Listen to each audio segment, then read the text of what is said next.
Visible learning is a way not only for teachers to assess their teaching, but also to empower their students to kind of assess and take ownership over their learning.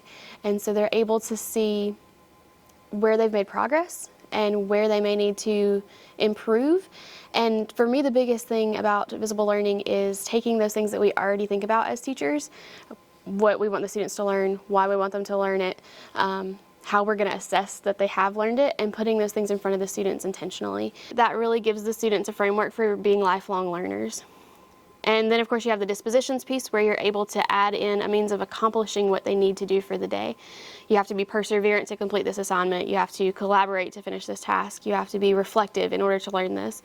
And what I think is really cool about the dispositions is that we're communicating these early and often to students across the district to make sure that we empower them to be able to be all of these things that we want them to be. Says, today I am learning about supply and demand determinants so I can understand what impacts supply and demand.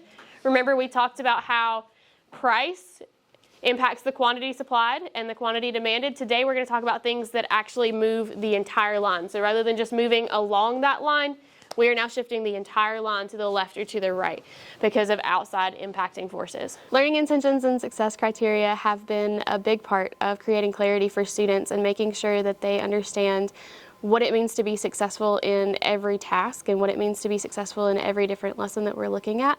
And I think that it's been really helpful in creating assessment capable learners. You'll know you're successful for today when you can define the law of supply and the law of demand. Those were in your flashcards earlier this week, so hopefully you got a chance to review those. When you can explain how each determinant shifts the supply or shifts the demand by either increasing it or decreasing it. And then when you can persevere through learning new concepts, because again, microeconomics is a lot different than personal finance. It's not as commonplace for us to talk about.